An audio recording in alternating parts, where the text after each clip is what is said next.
In this session, I will guide you how to set up code editor. We will be using PyCharm as our code editor.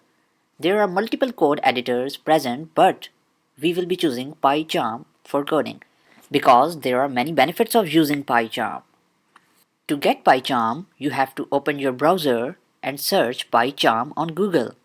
After you search this, it will show you link to JetBrains website.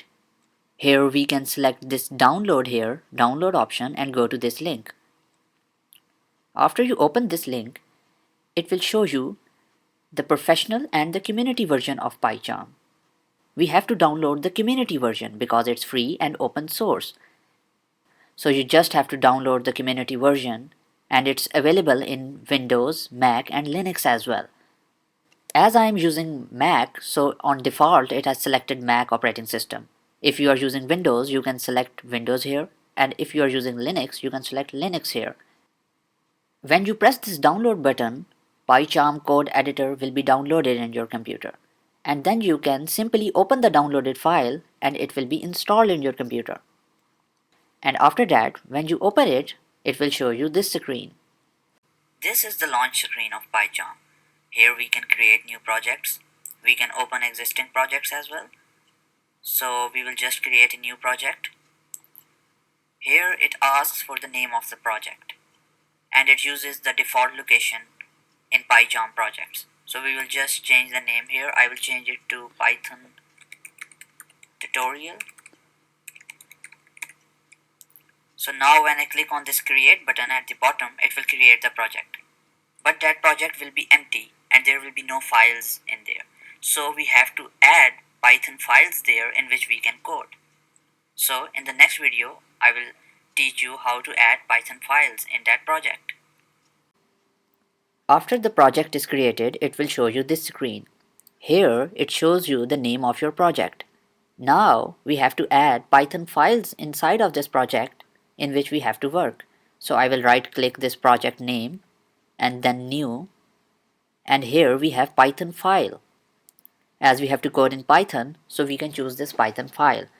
It prompts me for the name of the file, so I will name it first file and press OK.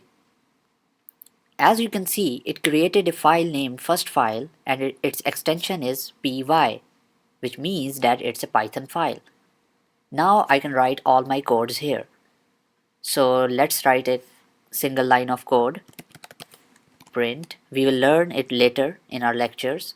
For now, we will just print learning Python. To run this for the first time, we have to select run from the top menu. Then there is an option of run here. You have to select this. It asks you that you want to learn this first file. Yes, we will select this. And as you can see, output here, it printed the statement learning Python.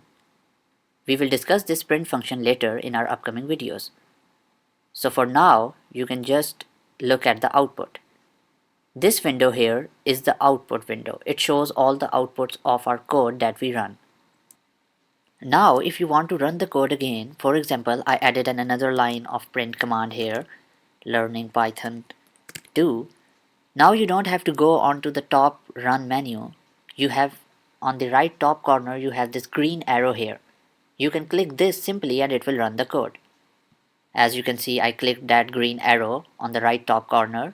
It printed the output. We can add as many files as we want in our project. Here our project is python_tutorial here, and we have one file, first file here. So if we want to add more files, we have to repeat the procedure. Right click on the folder, new, and again Python file. We can name it file2 and press OK. So as you can see, it created another file. This is the first file and this is the second file. So now if I add some code here, for example print command, now for the first time I cannot run it directly from here because as you can see, first file is selected here on the right top corner. So to select file 2, I have to repeat the procedure. I have to go on to the top menu, select run, and then this option run. From here I can select file 2. So you have to select this file 2 and as you can see, it is now running the file 2. Now as you have added both the files here, as you can see in the right top corner, we have added both the files, first file and file 2. Now whichever file we want to run, we have to just select that and run it from here. So for example, if I want to run first file, I will select it here and just simply press this green arrow button. As you can see, output has changed and it's the output of first file. That's all from this session. Let's move to our next session.